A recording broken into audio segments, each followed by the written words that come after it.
अजिबात आवडत नाही आणि आज मला तेच मिळाले आहे. आमच्या शिक्षकांचं असं म्हणणं आहे की आमच्या देशाच्या स्वातंत्र्याला 75 वर्षांचा कालावधी पूर्ण झाला, परंतु अजूनही आम्हाला आमच्या भारताचा इतिहास माहित नाही. त्यांचं म्हणणं देखील खरं आहे.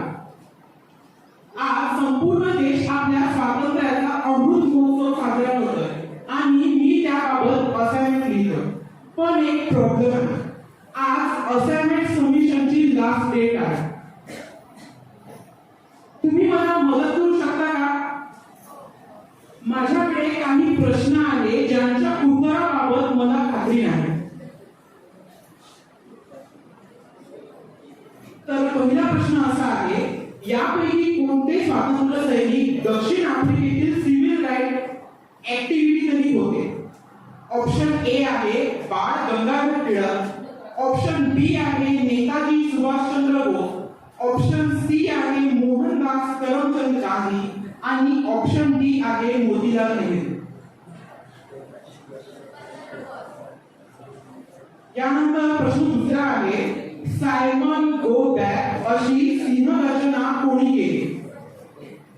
ऑप्शन ए आहे doctor Babasaheb Ambedkar, option B आहे भगत सिंग, ऑप्शन सी आहे लोकमान्य टिळक आणि ऑप्शन डी आहे लाला लजपत राय. यानंतर प्रश्न तिसरा असा आहे की 1960च्या दशकात भारतात हरित क्रांतीचे नेतृत्व कोणी केले? 1960च्या दशकात भारतात हरित क्रांतीचे नेतृत्व कोणी केले? ऑप्शन ए आहे जगदीशचंद्र बोस, ऑप्शन बी आहे एम एस स्वामीनाथन, ऑप्शन सी आहे मौलाना महमूद हसन आणि ऑप्शन डी आहे विक्रम साराभाई. यानंतर प्रश्न चौथा, भारतातील श्वेत क्रांतीचे जनक कोण आहे? भारतातील श्वेत क्रांतीचे जनक कोण आहे? ऑप्शन ए आहे वर्गीस कुरियन, ऑप्शन बी आहे एपीजे अब्दुल कलाम, ऑप्शन सी आहे जयशंकर उपाध्याय आणि ऑप्शन डी आहे विक्रम साराभाई. यानंतर पाचव्या प्रश्नाकडे वळूया. भारतात पहिल्या लोकसभा निवडणुका कधी झाल्या? भारतात पहिल्या लोकसभा निवडणुका कोणत्या वर्षी झाल्या? ऑप्शन ए आहे 1950, ऑप्शन बी आहे 1952, ऑप्शन सी आहे 1949 आणि ऑप्शन डी आहे 1953.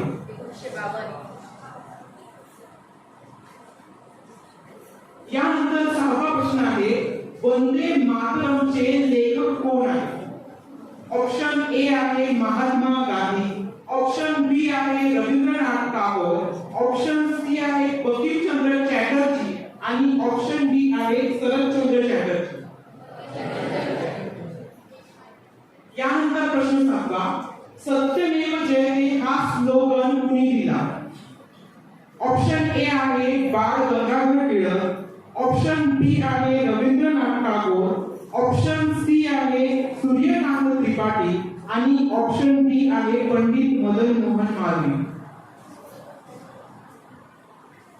यानंतर प्रश्न आठवा, 1954 मध्ये कोणाला पहिला भारतरत्न देण्यात आला?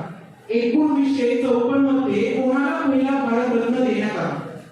ऑप्शन ए आहे sir C V Raman, option B आहे श्री राजगोपालाचारी, ऑप्शन सी आहे डॉक्टर सर्वपल्ली राधाकृष्णन आणि ऑप्शन डी आहे वरील सर्व. यानंतर नववा प्रश्नाकडे वळूया. 2018 मध्ये भारतात निवडून आलेले पहिले ट्रान्सजेंडर मेयर कोण आहे? 2018 मध्ये भारतात निवडून आलेले पहिले ट्रान्सजेंडर मेयर कोण आहे? ऑप्शन ए आहे मधु बिंदल, ऑप्शन बी आहे लक्ष्मी नारायण, ऑप्शन सी आहे गौरी सावंत आणि ऑप्शन डी आहे अक्षय पद्मश्री. यानंतर शेवटचा आणि 10वा प्रश्न आहे. 1979 मध्ये बीपी मंडळाच्या नेतृत्वाखाली भारतातील शैक्षणिकदृष्ट्या मागासलेल्या वर्गाची ओळख करण्यासाठी कोणत्या आयोगाची स्थापना करण्यात आली. ऑप्शन ए आहे लाकडावाला कमिटी, ऑप्शन बी आहे मंडल आयोग, ऑप्शन सी आहे मनरेगा आणि ऑप्शन डी आहे श्री रंगराजन कमिटी. बघितलं ना तुम्ही किती कठीण प्रश्न आहेत हे. इतिहास हा माझा नेहमीचा कच्चा आणि कमकुवत विषय राहिला आहे. या इतिहासामुळे मला 9वीला 2 वेळा नापास व्हावे लागले. जर मी 9वीला 2 वेळा नापास झालो नसतो ना तर कदाचित आज मी कॉलेज ग्रॅज्युएट झालो असतो. जर मला या जन्मात कोणत्याही स्वरूपात इतिहासाचा साक्षात्कार झाला असता तर मी त्याच्याशी मैत्री करेन. आता हेच सांगत होतास ना? कोण आणि तू? तो ज्याच्याबद्दल तू आता तक्रार करत होतास. अरे तू जर मला खरोखर मनापासून वाचलं असतं तर मी तुला नापास होऊच दिलं नसतं. हरकत नाही, आज मी तुझे सगळे डाऊट्स क्लिअर करायला आले आहे. बरं, तू मला प्रश्न विचारत जा आणि मी तुला त्याची उत्तरं देत जाईन. ओके. म्हणजे इतिहास स्वतःची असाइनमेंट स्वतः पूर्ण करून घेण्यासाठी आला आहे. मी स्वप्न तर बघत नाही ना. ओ मिस्टर, हे स्वप्न नाही वास्तव आहे. आणि तू जर ह्या क्षणाला समजून नाही घेतलंस ना तर हा क्षण सुद्धा इतिहास व्हायला वेळ लागणार नाही. ओके, मग तुम्ही इथे का आलात? सांगितलं ना, तुझी मदत करण्यासाठी. काय आहे, आजकाल मला कोणी वाचत नाही, त्यामुळे मी स्वतः लोकांकडे जातो आणि त्याच्याशी मैत्री करतो. आता तू मला लवकर कळव, तुला माझ्याकडून कुठली मदत हवी आहे ते. माझ्याजवळ जास्त वेळ नाहीये. अच्छा, तर इतिहासाचार्य आपण मला हे सांगा, मी आजपर्यंत जेवढं काही वाचलं आहे ना त्यातून माझ्या एवढं तरी नक्की लक्षात आलं आहे की जगामध्ये कधी ना कधी कुणी ना कुणी स्वातंत्र्यासाठी लढाई लढली आहे. आणि या स्वातंत्र्यासाठी लढाई लढता लढता लाखो लोकांनी स्वतःच्या प्राणांची आहुती सुद्धा दिली आहे. तर असं नेमकं काय आहे या स्वातंत्र्यामध्ये की लोक स्वतःच्या प्राणांची सुद्धा आहुती द्यायला तयार होतात? चल माझ्याबरोबर. कुठं? तुझ्या वर्गात. मी तुला तुझ्या वर्गात 2 दिवसापर्यंत बंद करून ठेवते. फक्त 48 तास. तुझ्या इतिहासाची असाइनमेंट मी नक्की पूर्ण करेन. कळलं मला. अरे, स्वतंत्र मनुष्याला यासाठीच आवडतं कारण ते त्याला जीवन जगण्याची, विचार करण्याची संधी देतं. तुला माहित आहे, 100 वर्षापर्यंत या देशाला इंग्रजांनी गुलाम बनवलं होतं. आणि म्हणूनच या गुलामगिरीच्या साखळ्या तोडण्यासाठी अनेक लोकांनी आपल्या जीवाची सुद्धा आहुती दिली होती. म्हणजे ज्या ब्रिटिशांनी आमच्या देशावर एवढ्या वर्ष राज्य केलं ही लोक त्यांच्या विरुद्ध लढली. हो. कोण होती मग ही लोक? मला सांगा ना त्यांच्याविषयी. लिस्ट तर खूप मोठी आहे. काही पुस्तकात आहे तर काही कुठेच नाही. पण हा, यात त्यांचे योगदान मात्र कुठेच कमी नाही. कुठून सुरू करू? एक होती राणी ती, जी आपली झाशी वाचवण्यासाठी इंग्रजांबरोबर प्राणपणाने लढली. झाशीची राणी, राणी लक्ष्मीबाई. हर हर महादेव, हर हर महादेव.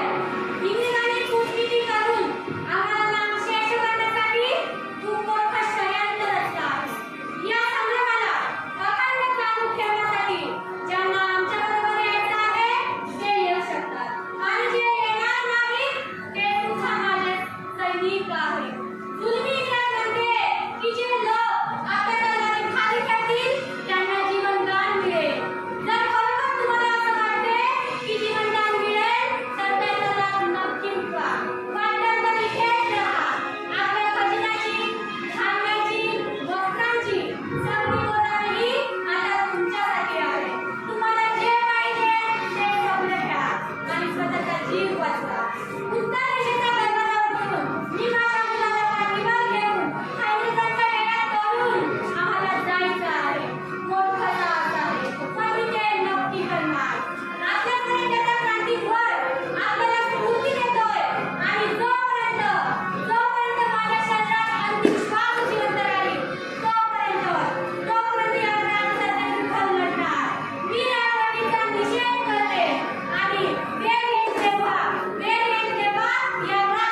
सरकारचे डोके घेणारा आहे का? राज्य करणं म्हणजे सोड गेले नव्हे. कितीही संकट आले तरी मी त्याच्या पाय ठेवून उभा राहील. हे सरकारने लक्षात ठेवावे. हे सरकार लोकांसाठी नक्की काम करते का? हे सरकार लोकांसाठी नक्की काम करते का? लोकशाही म्हणजे लोकांनी लोकांसाठी चालवलेले राज्य. हे जर खरं असेल तर हे सरकार आम्हा सर्व भारतीयांवर जुलूम जबरदस्ती का करताय? अन्याय अत्याचार का करताय? लोकांना कुठल्याही कायद्याखाली अटक करून तुरुंगात पाठवते आहे. कायद्यापाण्याच्या सजेसाठी पाठवते आहे. याला आता आपण कुठपर्यंत सहन करायचं? मी लोकांमध्ये असंतोष घालवण्यासाठी, जनजागृती निर्माण करण्यासाठी केसरी आणि मराठा हे वृत्तपत्रे सुरू केली आहे. जर लोकांमध्ये असाच असंतोष भरत राहिला तर लोक त्यांचा सतत निरीक्षण करून तुमच्यावर अमानुष अत्याचार करतील. हे तुम्हाला चालणार आहे का? आज आपण हे लोकांमध्ये आणि या सरकारला महागात पडले या सरकारने दखल घ्यावी. कारण केसरी आणि मराठा या वृत्तपत्रातून लोकांमध्ये जनजागृती आणि असंतोष निर्माण करण्याचा मी प्रयत्न केलेला आहे. हे जर सरकारला महागात पडले याची सरकारने दखल घ्यावी. आज आपण सर्वांनी शपथ घेऊया. परदेशी कपडे वापरायचे नाही, त्याचा बहिष्कार करायचा. जर माझ्यावर कुठल्याही कारणाने राजद्रोहाचा खटला भरण्यात येत असेल तर ते चुकीचे आहे. आज लोकांच्या न्याय आणि हक्कासाठी झगडणे हा जर गुन्हा असेल तर तुम्ही पुन्हा करायला तयार आहे.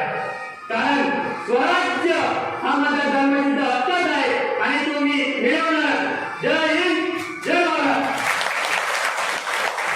काही या भूमीचे वीर होते ज्यांनी लहान वयातच आपल्या जीवाची आहुती दिली. भगतसिंग, राजगुरू आणि सुखदेव यांना 31 मार्च 1931 रोजी सायंकाळी 7:31 वाजता फाशी देण्यात आली. जिसे इश्क था आजादी से, जिसे न मोह था जिंदगानी से, जिसका महबूब ही देश था, जिसने इश्क लिखा तो इनकलाब लिखा. मरूंगा तो वतन के लिए, शर्त मौत से लगाया था. वो शहीद आजम भगत सिंह था जो आजादी के लिए मर वाला था.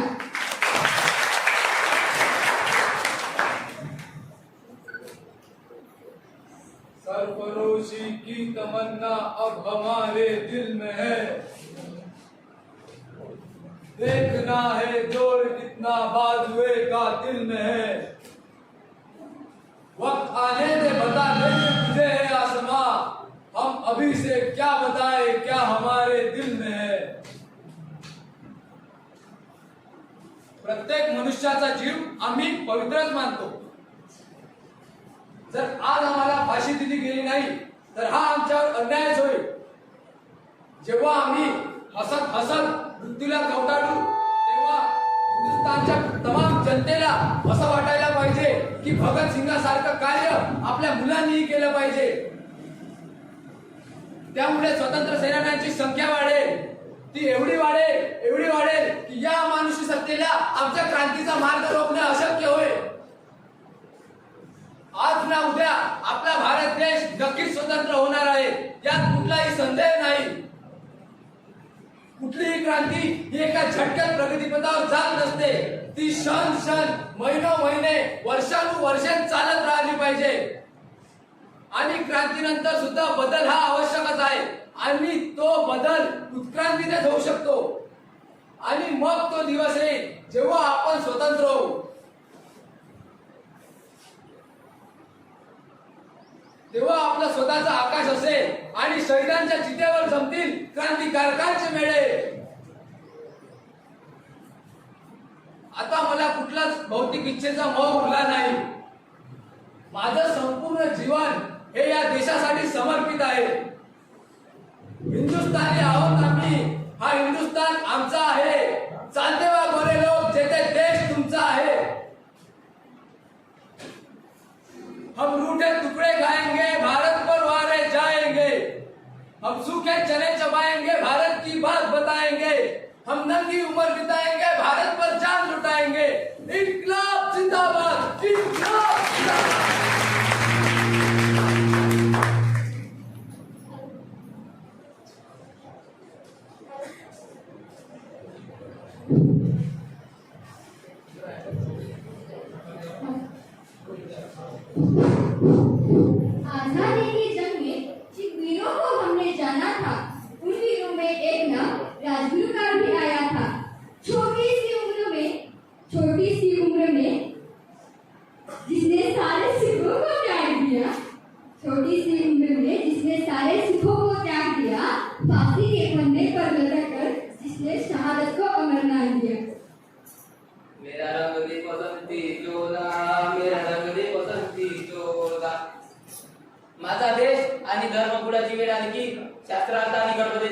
उपयोगी पडत नाही, त्यासाठी शस्त्रच लागतात। हे गोरे लोक अन्याय आणि अत्याचार करत असताना त्यांना असे करू नका असे सांगायचे का? याचा परिणाम तरी होणार आहे का? देशाचा मान कोण राखू ते पाहू। आज फाशी करा, आमची परीक्षा आहे। आम्हाला फाशी झाली तर तुम्ही पेढे वाटा, दुःख मानू नका, कारण आम्ही जरी फासाला गेलो तरी श्रीराम हरी राजगुरु या नावाने पुन्हा जन्म देईल आणि माझे अपुरे राहिलेले कार्य पूर्ण करेल। आम्ही फासावर जातात आमचा प्रवास संपेल, पण तुम्ही वेगवेगळ्या शिक्षेच्या मार्गाने निघाले आहात। आमचा प्रवास एका क्षणात संपेल, पण तुमचा मार्ग अनेक वर्ष खडतरपणे चालू राहील याचे आम्हाला दुःख वाटते। हे भारत माते, तुझ्यासाठी मरण हे आमचं जगणंच आहे। दिल से निकलेगी न मतलब ये वतन की उल्फत मेरी, मिट्टी से भी ये खुशबू ये वतन आएगी। इन्कलाब जिंदाबाद, वंदे मातरम। जगजात तीव्र बुद्धीचा वरदान असलेला अत्यंत साधक विचार करून योग्य निर्णय घेऊन अंमलात आणणारा आणि मातृभूमीसाठी हसत हसत फाशीवर चढणारा महान क्रांतिकारक सुखदेव।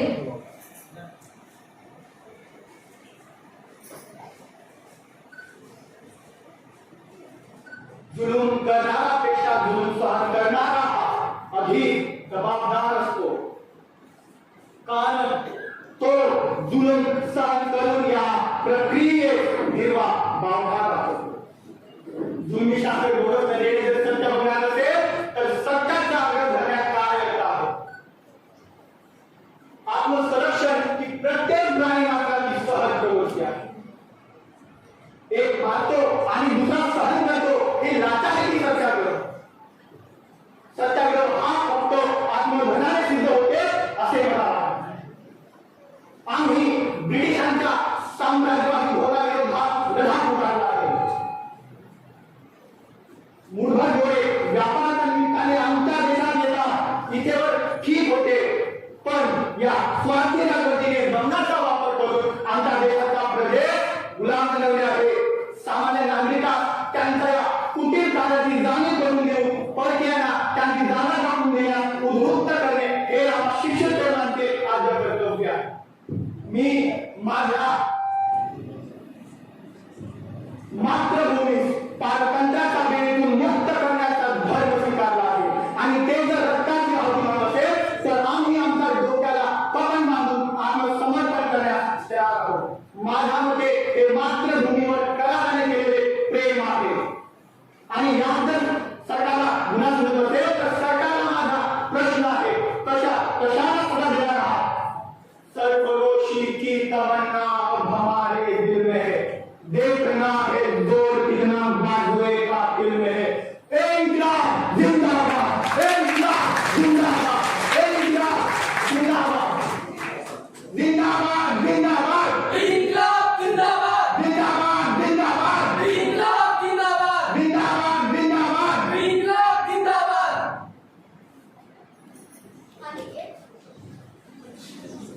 आणि एक होता या राज्याचा निर्भयकर की ज्याने लोकांमध्ये एकजुटीने लढण्याचा संदेश दिला, ज्याने ब्रिटिशांच्या टकाखाली जाऊन आपल्या जीवाची आहुती दिली।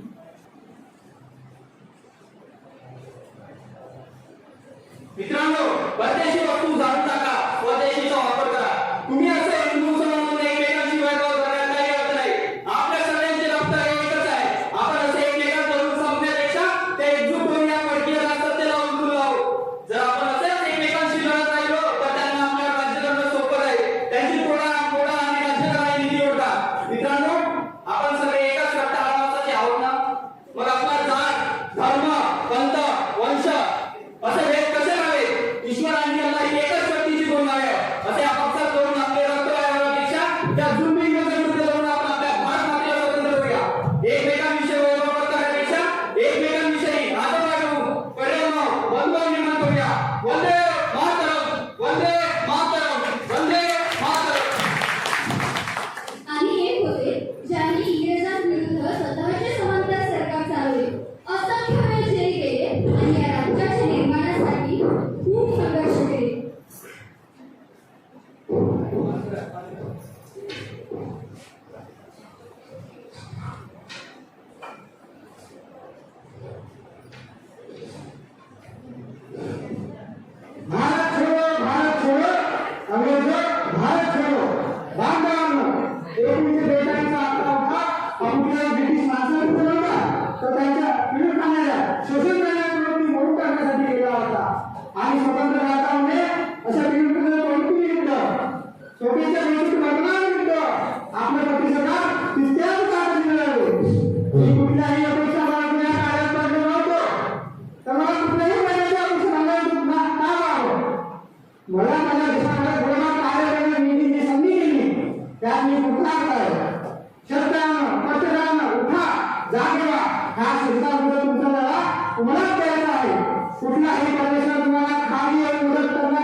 तुम्ही स्वतःला धन्य समजले आणि एक असा स्वराज्य आले सुराज्य जगणार जीवन जीव देणार जेव्हा मंत्राला सगळ्यांना सुट्टी मिळते सर्वसामान्य दुःखी कष्टी पीडित दलित पती शेतकरी कष्टकरी वास्तुशिवा आदिवासी अजून वर्षावी खासदार समाज त्याच्या हृदय म्हणणार ही माझी काही अंतर्गत आहे. जय हिंद जय भारत. आणि एक होती महाराष्ट्राची रत्नाबाई की जिने मराठवाड्याला निजामाच्या तावडीतून मुक्त करण्यासाठी मराठवाड्याला महाराष्ट्राशी आणि भारताशी जोडण्यासाठी रात्री अपरात्री गावोगाव फिरून स्वातंत्र्य सैनिकांची मदत केली. बांधवांनो, देशाच्या स्वातंत्र्याबरोबरच म्हणजे 17 ते 24 पासून असलेल्या जुलमी निजामाची राजवट सुद्धा संपवून टाकायचे. आज मराठी, कानडी आणि तेलुगूमध्ये सुमारे 2 कोटी जनता ही निजामाच्या रजाकारांच्या अन्याय अत्याचाराने कंटाळलेली आहे. या जुलमी निजामापासून आपल्या आया बहिणीच्या अब्रू वाचवायची असेल तर आपल्याला सशस्त्र क्रांतीशिवाय पर्याय नाही.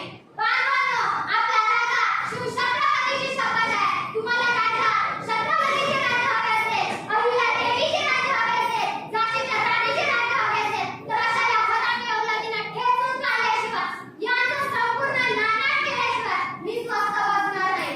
आपल्या स्त्रियांच्या अब्रूचे लष्कर आहे, काढण्याचे रजाकारणारे केंद्र आहे, रत्नाबाई ते बसले आहे. मी माझ्या अपंग बांधवांना पाठीवर घेऊन ते उद्ध्वस्त करण्यात आत आहे. बांधवांनो, तुम्ही चोहोबाजूने हल्ला करत आपल्या मराठवाड्याला या जुलमी राजवटीपासून मुक्त करूया. बोला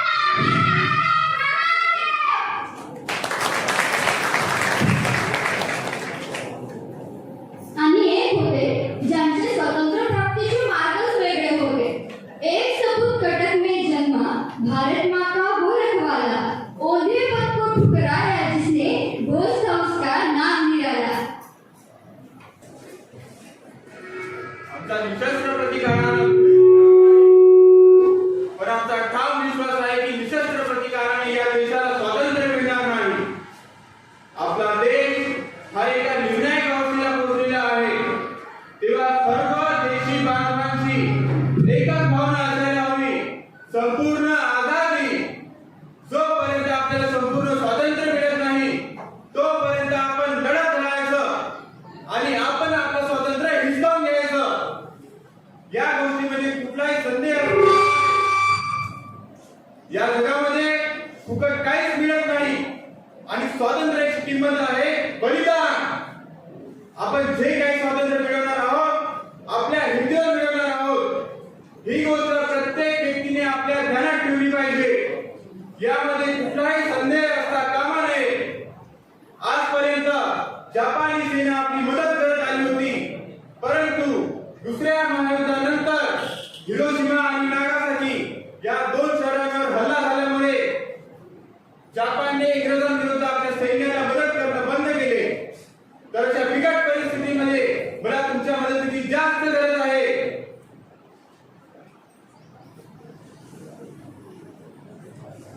तर आपल्याला स्वातंत्र्य तेव्हाच मिळेल जेव्हा हिंदुस्थानचा प्रत्येक नागरिक आपल्या रक्ताचा प्रत्येक थेंब आपल्या देशासाठी, आपल्या मातृभूमीसाठी वाहण्यास तत्पर असेल. यासाठी मी तुम्हाला आवाहन करतो, तुम मुझे खून दो, मैं तुम्हें आजादी दूंगा. जय हिंद, जिंदाबाद जिंदाबाद, आजाद हिंद जिंदाबाद, जिंदाबाद जिंदाबाद, आजाद हिंद जिंदाबाद.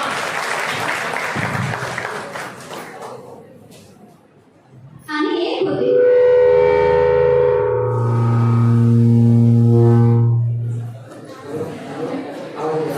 आणि ते की ज्यांनी सत्य आणि अहिंसेच्या मार्गावर चालून संपूर्ण विश्वाला स्वातंत्र्याचा एक नवीन संदेश दिला. सत्य अहिंसा का पाठ पढ़ाया, लोगों को स्वावलंबी बनाया, बिना शिष्ट उठाए स्वतंत्रता की मशाल जलाई. राष्ट्रपिता कहलाए वो बापू जी ने बुलाए वो, राष्ट्रपिता कहलाए वो बापू जी ने बुलाए वो.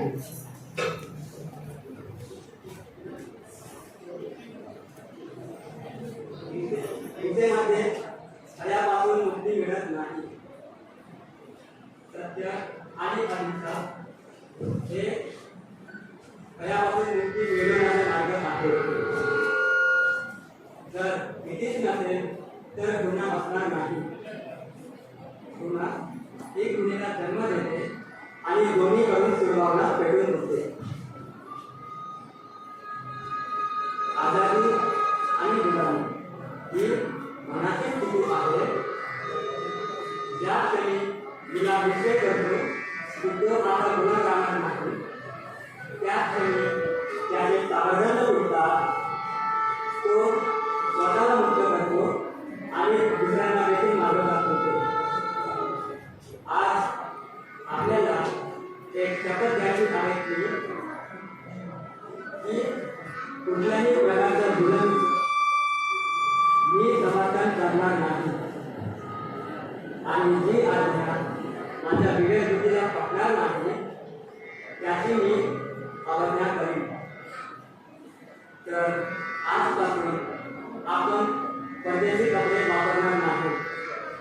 आज आपल्यासमोर जगणाऱ्या या जलकुंडामध्ये आपल्या पगाराची आहुती देऊन आपल्याला इंग्रजांना हे दाखवून घ्यायचे आहे की कुठलीही जोर जबरदस्ती करून तुम्ही आपली स्वातंत्र्यता हिरावून घेऊ शकत नाही. आम्हाला अजून कमजोर बनवू शकत नाही. आम्ही जोपर्यंत जिवंत आहोत तोपर्यंत आयुष्याच्या मार्गावरून चालून देशाला स्वातंत्र्य करू. माझ्या शरीराच्या अंतिम श्वासापर्यंत आम्हाला उपोषण करू. आम्ही त्याचे हृदय परिवर्तन करू आणि स्वातंत्र्य प्राप्त करू. वंदे मातरम, वंदे मातरम, वंदे मातरम.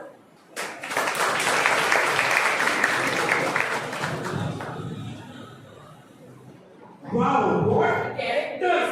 असं वाटत होतं की मी त्यांना साक्षात माझ्या डोळ्यासमोर पाहतो. या सगळ्यांची विचारधारा एवढी वेगवेगळी असून सुद्धा हे एकत्र आपल्या देशाच्या स्वातंत्र्यासाठी कसे लढले? यांचे स्वातंत्र्य प्राप्तीचे मार्ग जरी वेगवेगळे असले ना तरी उद्देश मात्र एकच होता, भारताला स्वातंत्र्य करणे. आणि म्हणूनच त्यांच्यामुळे आज आपण भारताचा अमृत महोत्सव साजरा करतोय. चल, आज मी तुला तुझ्या असाइनमेंटसाठी खूप महत्त्वाचे मुद्दे देते. आज मी तुला आझाद हिंदची गाथा ऐकवते. आझाद हिंदची गाथा.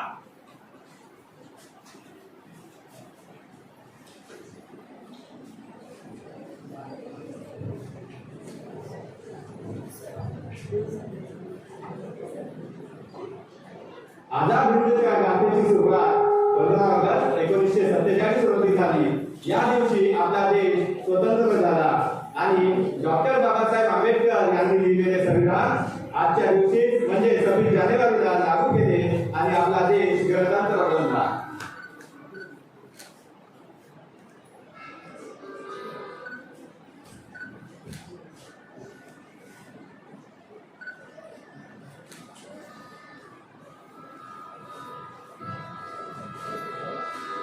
हजारो भाषा आणि विविध संस्कृतींना आपल्या विशाल अंतःकरणात सामावून संपूर्ण विश्वाला वसुदैव कुटुंबकम हा संदेश दिला.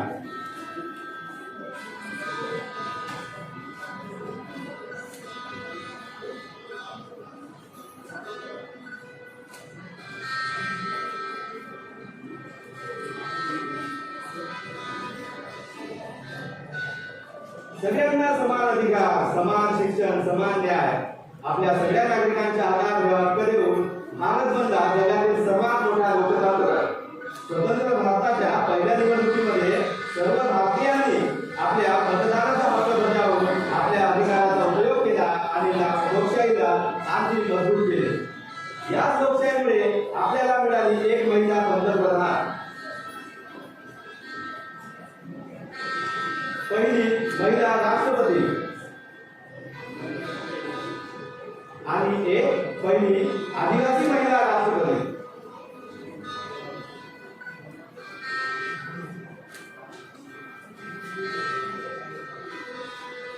क्रांतीने स्वातंत्र्य मिळणार. या देशात प्रत्येक दशकात क्रांती झालेली आहे.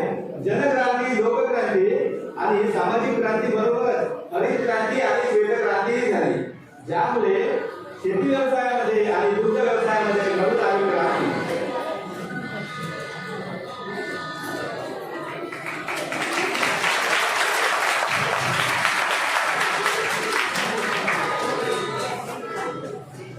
भारताने अंतरिक्षामध्ये देखील एक वेगळी ओळख निर्माण केली आहे.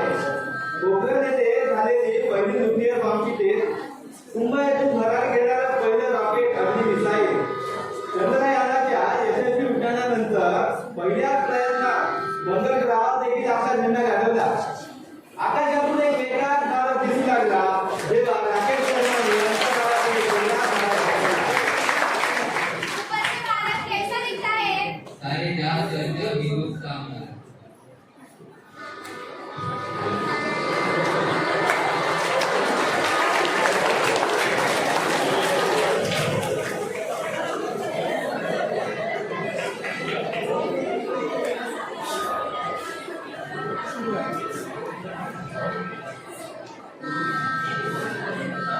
भारताची शक्ती आपल्याला बॉर्डरवर देखील पाहायला मिळाली, जेव्हा भारतीय जवानांनी दुश्मनाला निष्प्रभाव केलं.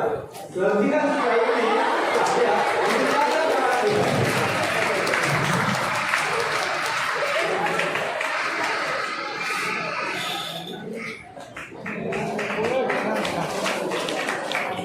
भारताने आपल्या नागरिकांसाठी, समर्थ आणि हक्कांसाठी अनेक क्रांतिकारी पावले उचलली. कलाम यांच्या सत्याच्या रोखावर जुन्या सामाजिक क्रिया करून टाकल्या आणि LGBTQ कम्युनिटीला त्यांचा अधिकार बहाल केला. ट्रान्सजेंडरला तिसऱ्या जेंडरचा दर्जा देऊन त्यांच्या अस्तित्वाला मुख्य प्रवाहामध्ये आणले.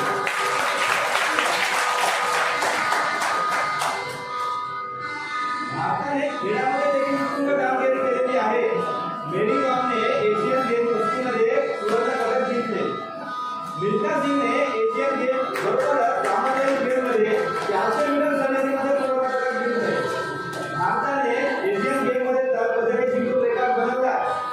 कशाला जाधव यांनी ऑलिम्पिकमध्ये असे पहिले भारतीय होते की ज्यांनी कुस्तीमध्ये मेडल जिंकून आपल्या देशाची मान उंचावली. अभिनव बिंद्रा बनले पहिले भारतीय की ज्यांनी इंडिव्हिज्युअल कॅटेगरीमध्ये सुवर्ण पदक जिंकले. नीरज चोपडा यांनी भालाफेकीमध्ये सुवर्ण पदक जिंकून एक रेकॉर्ड बनवला. 1983 आणि 2018 मध्ये भारताने क्रिकेट वर्ल्ड कप जिंकून एक इतिहास घडवला.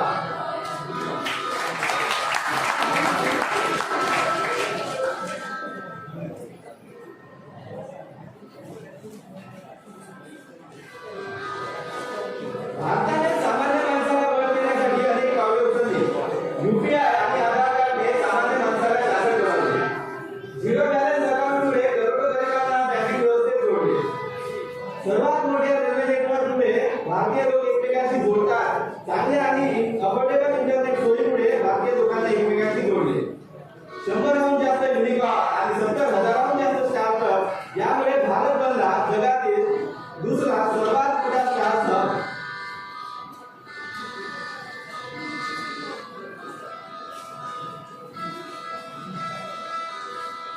कोरोना महामारी 100 वर्षानंतर येणारी सर्वात मोठी महामारी. भारताने यावर देखील लस बनवून 70हून जास्त देशांना मदत केली आणि आपल्या वसुधैव कुटुंबकम या मंत्राला सिद्ध केले.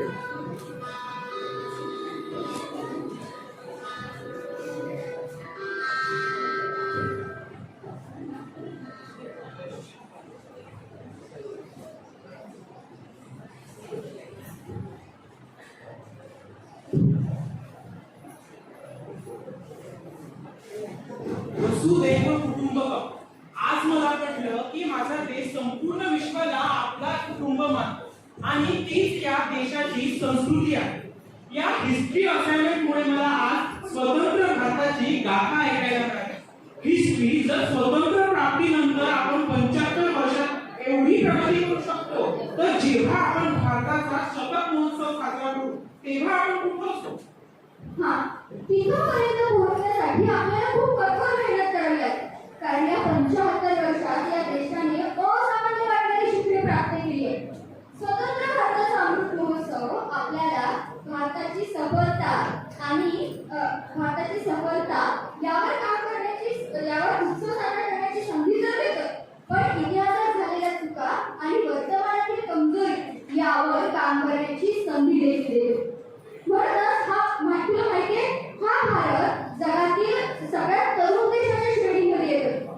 देशातील 65% लोक हे 35 वर्षात झालेले आहेत. आणि त्यामुळे या देशाने जर मनात आणलं ना तर तो काहीही करू शकतो. पण सर्वाधिक लोकांचे आयुष्य तर गरिबीतच लढण्यात जाते. म्हणजेच काय तर आजही इथे गरिबी, असमानता, भ्रष्टाचार, प्रदूषण, सांप्रदायिकता व चांगल्या स्वस्थ सेवांची, आरोग्याची काही त्रुटी अशा अनेक प्रश्न अजूनही या देशापुढे आहेत. मी तुमच्या पिढीसाठी एक असाइनमेंट देणार आहे. म्हणजे तुम्ही या भारताला सफल करण्यासाठी, या भारताला विविध उपयुक्त संसाधने देण्यासाठी काय करू शकाल की ज्याने आपला देश संपूर्णपणे विकसित होईल? या प्रश्नाचं उत्तर तुमच्याकडून जाणून घेण्यासाठी मी पुन्हा एकदा तुमच्याशी भेटेन. तर भेटूया आपण. एक मिनिट थांबा. तुम्ही इतिहास आहात की तुम्ही देवदूत? इतिहास हा खरं तर देवदूतासारखाच असतो.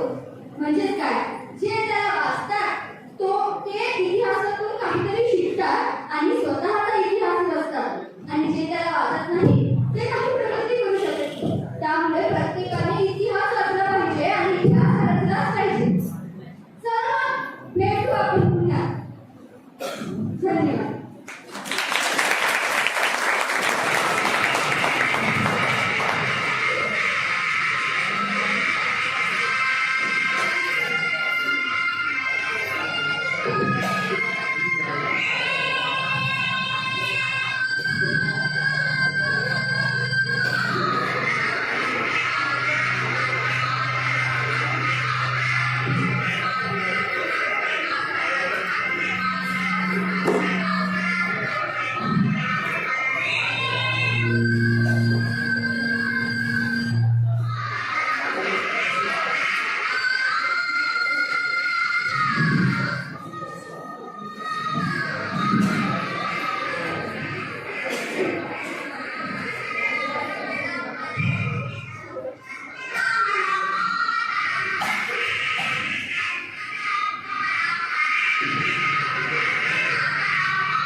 जिंदाबाद